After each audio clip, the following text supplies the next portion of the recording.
Hi friends, வணக்கம். நான் உங்கள் நண்பன் குருசிவா. இது உங்கள் சினிமா செய்த சேனல். உங்களுக்கு என்னோட வீடியோஸ்லாம் பிடிச்சிருந்தா லைக் பண்ணுங்கள், ஷேர் பண்ணுங்கள்.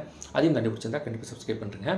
இன்றைக்கி நம்ம ஷோவில் டீசல் இந்த படத்தோட டீட்டெயில் ரிவ்யூ தான் பார்க்க போகிறோம். டீசல் இந்த படம் வந்து தீபாவளிக்கு தியேட்டருக்கு ரிலீஸ் ஆயிடுச்சு. இந்த படத்தில் ஹரிஷ் கல்யாண், அதுல்யா ரவி, வினய் அப்படின்னு ஒரு என்செம்பிள் காஸ்டிங் கொண்ட ஒரு திரைப்படம் தான். நிறைய கேரக்டர்ஸ் இந்த படத்தில் இருக்காங்க. அதெல்லாம் பார்க்கறதுக்கு முன்னாடி இந்த படத்தை வந்து ஒரு புதுமுக இயக்குனர் அப்படின்னு கூட சொல்லலாம். சண்முகம் அப்படிங்கிறவர் தான் டைரக்ட் பண்ணியிருக்காரு. இந்த படத்துக்கு திபு நினான் தாமஸ் அவர் தான் இசையமைச்சிருக்காரு. இந்த படத்தில் பார்த்தீங்கன்னா நிறைய கேரக்டர்ஸ் இருக்குது. படத்தோட ரன் டைம் ஃபஸ்ட்டு பார்த்துலாம். ரன் டைம் பார்த்தீங்கன்னா 2 hours 25 minutes. கரெக்டாக ஒரு கமர்ஷியல் படத்துக்கு தேவையான ஒரு ரன் டைம் தான் இது. இந்த படம் வந்து ஒரு கமர்ஷியல் என்டர்டெய்னர் அப்படின்னு சொல்லலாம். இந்த படத்தை எடுத்து இந்த கான்செப்ட் ரொம்ப சூப்பரான ஒரு கான்செப்ட்டுங்க. ஸோ ஃபஸ்ட்டு படத்தில் எதெல்லாம் நல்லா இருந்தது அப்படிங்கிறத பார்த்தலாம். எடுத்து இந்த கதை இருக்குது பார்த்தீங்களா, நம்ம எந்தளவு கத்தியில் வந்து ஒரு கதை கான்செப்ட் வச்சுருந்தாங்களோ அந்தளவு சூப்பரான ஒரு கதை இந்த படம் வச்சுருக்காங்க, இந்த படத்தில் வச்சுருந்தாங்க. ஸோ அந்த கதை வந்து ரொம்ப பெரிய ப்ளஸ்ஸு. ஹரிஷ் கல்யாண் வந்து ஒரு ஃபுல் ஃப்ளெஜ் நார்த் சென்னை பாய் மாதிரி ஒரு கேரக்டர் பண்ணியிருந்தார் இந்த படத்தில். அதில் ஓரளவு டீசெண்டாக பர்ஃபார்ம் பண்ணிட்டார் அப்படின்னே சொல்லலாம். அவரோட கேரக்டருக்கு கொடுத்த வெயிட்டேஜை அவர் நல்லா டீசெண்டாக பண்ணி கொடுத்துட்டாரு. அதுக்கடுத்து சாய்குமார் வந்து ஒரு இம்பார்ட்டன்ட் கேரக்டர் இந்த படத்தில் பண்ணியிருக்காரு. அவரோட கேரக்டர் வந்து ஒரு நல்ல அழுத்தமான ஒரு கேரக்டர். அவரோட பர்ஃபார்மன்ஸும் நல்லா இருந்தது. அடுத்து விவேக் பிரசன்னா வந்து ஒரு நெகட்டிவ் ஷேட் கேரக்டர் கொடுத்துருந்தாங்க. அவர் கொடுத்துருந்த கேரக்டரை அவர் வந்து ஓரளவு பண்ணிட்டார். இப்போலாம் பார்த்தீங்கன்னா ரீசெண்ட் டைமில் விவேக் பிரசன்னாக்கு நெகட்டிவ் ஷேட்ஸ் கொண்ட கேரக்டர் நிறைய வருது. ஸோ அதில் இந்த படமும் அவருக்கு கொடுத்துருந்த வெயிட்டேஜ் கொஞ்சம் நல்லாவே இருந்தது அப்படின்னு சொல்லலாம். அப்புறம் வினய் வந்து ஒரு டெரரான ஒரு போலீஸ் அதிகாரி அப்படின்னு சொல்லலாம். பார்த்தாலே கோபமாக அப்படியே வெறுப்போடு இருக்கிற ஒரு போலீஸ் அதிகாரி மாதிரி ஒரு கேரக்டர் கொடுத்துருக்காங்க. அதை வந்து அவர் நல்லா பண்ணிருக்காரு. கிளைமேக்ஸில் என்ன ஆச்சு அப்படிங்கிற விஷயத்தையும் சூப்பராக ரிவீல் பண்ணியிருந்தாங்க. அதுல்யா ரவிக்கு ஸ்கோப் பெருசாக இல்லைனாலும் அவங்கள வச்சு ஒரு சில சீன்ஸ்லாம் மூவ் ஆகுது.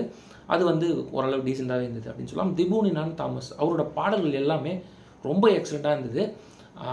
பார்க்கவும் சரி கேட்கவும் சரி ரொம்ப சூப்பராக இருந்தது. அதை தாண்டி இந்த படத்தில் அவரோட பேக்ரவுண்ட் ஸ்கோர் இந்த படத்துக்கு என்ன தேவையோ அதை வந்து ஓரளவு டீசெண்டாகவே கொடுத்துருந்தார் திபு. ஸோ இதெல்லாம் இந்த படத்தோட ப்ளஸ்ஸு. ஸோ இந்த படத்தில் எதெல்லாம் நல்லா பண்ணியிருக்கலாம் அப்படின்னு என்ன கேட்டிங்கன்னா, படத்தோட ஃபஸ்ட் ஹாஃப் வந்து ஒரு டீசெண்டான ஃபஸ்ட் ஹாஃப் ஓகேஷாக போகுது, ஒரு டீசெண்டாக போகுது. செகண்ட் ஹாஃபில் கான்செப்ட் உள்ளே போகிறாங்க. அந்த கதை சூப்பரான கதை, அதுக்குள்ளே போயிடறாங்க டீட்டெயில்டாக. ஸ்க்ரீன் பிளேயில் வந்து டேரக்டர் வந்து நிறைய விஷயங்கள் விட்டுட்டாரோ அப்படின்னு தோணுச்சு. ஏன்னா இந்த கதைக்கு ஸ்க்ரீன் பிளே மட்டும் கொஞ்சம் பெட்டராக இருந்தால் இந்த படம் தான் ஒரு சூப்பரான கமர்ஷியல் ஹிட் ஆகிருக்கும். ஸ்க்ரீன் பிளேயில் வந்து அங்கங்கே கொஞ்சம் செதற விட்ட மாதிரி எனக்கு தோணுச்சு. ஸ்க்ரீன் பிளேயில் கொட்டை விட்டுட்டாரோ அப்படின்னு எனக்கு தோணுச்சு. ஏன்னா கதை சூப்பரான கதை, எடுத்த விதத்தில் கொஞ்சம் ஃபோக்கஸ் பண்ணியிருக்கலாம் அப்படின்னு எனக்கு தோணுச்சு. அடுத்து ஒரு சில கேரக்டர்லாம் எதுக்கு வச்சுருக்காங்க. போஸ் வெங்கட் பார்த்தீங்கன்னா ஒரு 2 சீன் வராரு. அவர் கேரக்டர் எதுக்கு இந்த படத்தில் அப்படிங்கிற மாதிரி இருந்தது. அப்புறம் ஒரு 2-3 கேரக்டர்ஸ் அது மாதிரி இருக்காங்க. அவங்களாம் இந்த படத்துக்கு தேவையாங்கிற மாதிரி ஒரு சில கேரக்டர்ஸ் இருக்காங்க. அதெல்லாம் கொஞ்சம் ஃபோக்கஸ் பண்ணியிருக்கலாம் அப்படின்னு எனக்கு தோணுச்சுங்க. ஏன்னா அந்த கேரக்டர்ஸ்லாம் அழுத்தம் இல்லாமல் ஒரு சூப்பரான பர்ஃபார்மன்ஸை கொண்டு வந்து அங்கே வச்ச மாதிரி எனக்கு ஃபீல் ஆச்சுங்க. ஸோ அது ஒரு விஷயம். எல்லாத்தையும் தாண்டி ரன் டைம் 2 hour 25 நிமிஷங்கிறது செகண்ட் ஹாஃபில் ரொம்ப பெருசாக போகிற மாதிரி ஃபீல் ஆயிடுச்சு. காரணம் படத்தோட ஸ்க்ரீன் பிளே. ஒன் செகண்ட் சொல்லணும், ஸ்க்ரீன் பிளே.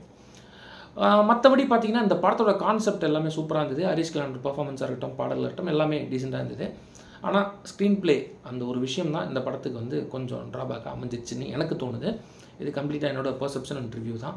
ஸோ இந்த படம் வந்து எப்படி இருக்குது அப்படின்னு என்ன கேட்டிங்கன்னா, இந்த படம் கண்டிப்பாக சொல்கிறேன் கமர்ஷியல் என்டர்டெய்னர்ஸ்க்கு ஒரு ஒன் டைம் வாட்ச் இந்த படம் நீங்கள் கொடுக்கலாம். மற்றபடி இந்த படம் சொல்லலாம் ஒரு ஆவரேஜ் டு அபவ் ஆவரேஜ் ரகமான ஒரு திரைப்படம் தான் இந்த படம். இந்த படத்துக்கு சினிமா செய்த சேனலில் கொடுக்குற ரிவ்யூவில் அப்படின்னு பார்த்தீங்கன்னா 2.75 out of 5. உங்களுக்கு வந்து எப்பயும் போல் ஹரிஷ் கல்யாண் வந்து ஒரு சூப்பரான கதை சூஸ் பண்ணிருக்காரு. பட் ஸ்க்ரீன் பிளேயில் படம் அங்கங்கே செத்துறதுனால இந்த படம் ஆவரேஜ் டு அபவ் ஆவரேஜ் ரகத்தில் வந்து வந்துருச்சுங்க.